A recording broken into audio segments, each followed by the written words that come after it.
that the Holy Prophet Mohammed was mentioned by name in the Bible.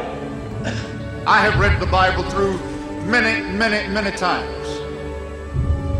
And others such as I have read it many more times. What has happened is this. The Old Testament, according to Christian authorities, was preserved in the Hebrew language.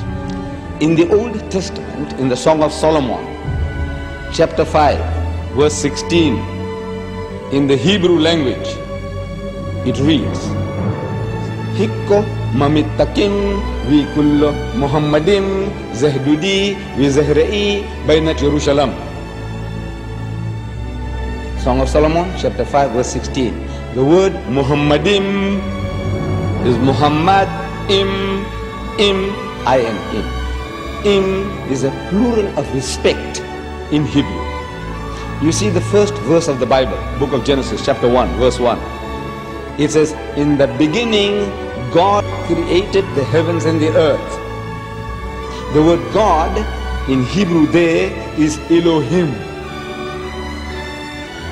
In Hebrew, El stands for God, Elah stands for God, Elohim is a plural form to say with awe, respect and reverence, plural of respect.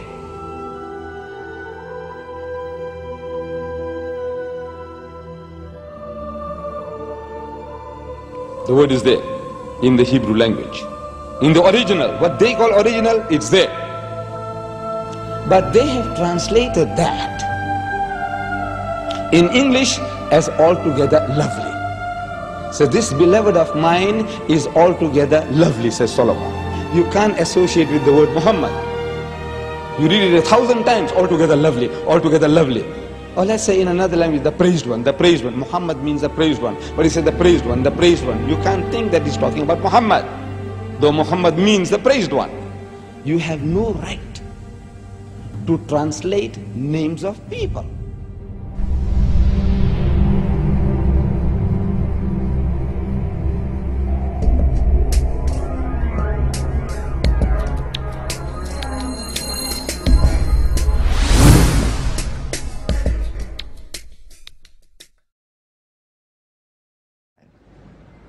إذ قالت الملائكة يا مريم إن الله يبشرك بكلمة منه اسمه المسيح عيسى بن مريم. The story of Jesus' birth is narrated in vivid detail in the Quran. As in the Bible, an angel tells Mary she is pregnant despite being a virgin. But the story of what follows then changes completely. In the Bible, Mary's role is limited to the passive mother of Christ. The Quran gives accounts of her ancestry, her birth, her childhood in the Temple of Solomon, and as mother of Jesus. She's the only woman mentioned by name in the Quran.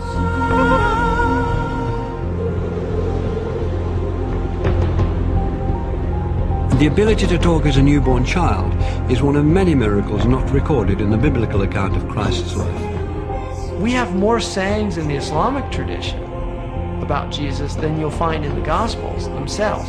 So there is a possibility that other things did happen. There were many Gospels around that didn't all make it into the New Testament. And the Church tried to limit the number of Gospels. In the Christian narrative, the most central and fundamental point of Christianity is the death and resurrection of Jesus Christ.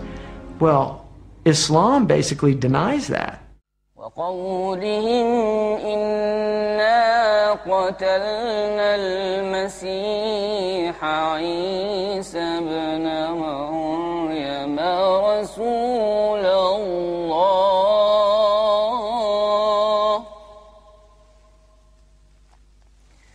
وما قتلوه وما صلبوه ولكن شبه لهم.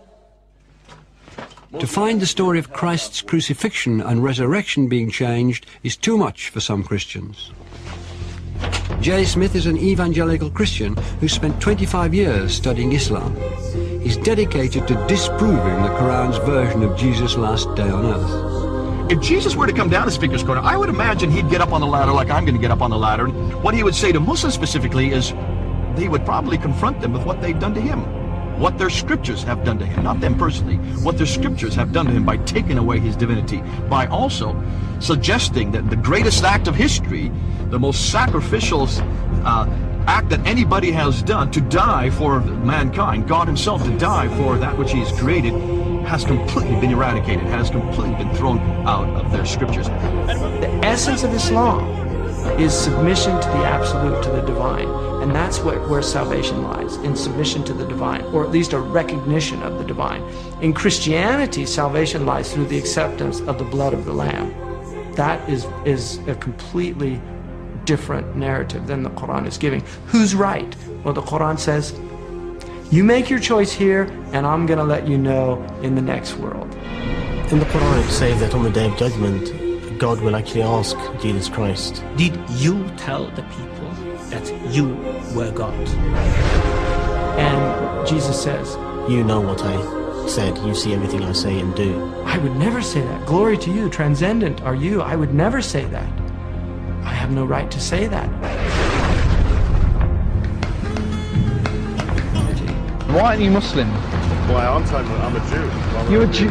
Oh, I was previously Christian. For Christians to believe that Jesus was God in human form is absolutely fundamental, because it means that God understands us. God isn't some distant deity living in the glory of heaven. He can understand what it's like to be in pain, to be betrayed, to be hurt, to be bruised, to be bullied. God understands our situation. If Jesus was God, then who was supporting the world while he was supposed to be dead? Or if he was God, then who was he praying to? 3 books! What doesn't work is that God has family. I can't believe that Mary can give birth to God. For God to be God, he has to be the creator and not become part of creation.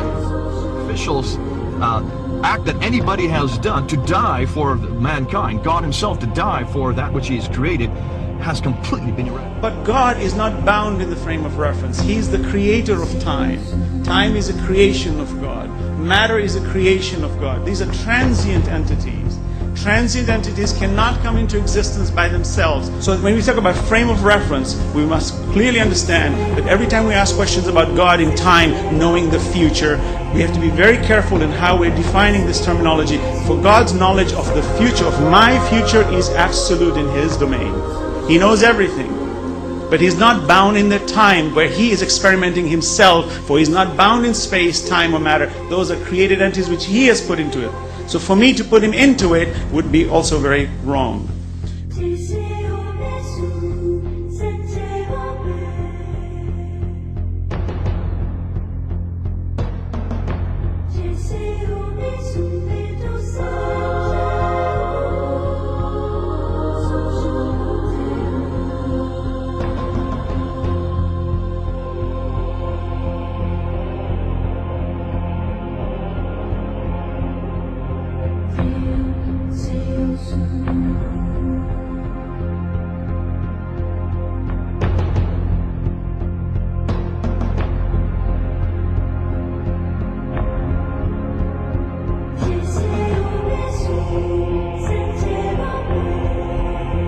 Prophet Adam was created from no female and no male. Eve was created from one male and no female. Jesus was created from one female and no male.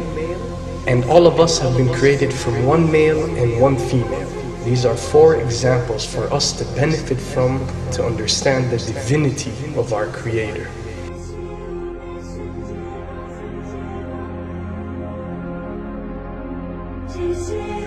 Then there is no difference that cannot be overcome between Christianity and Islam.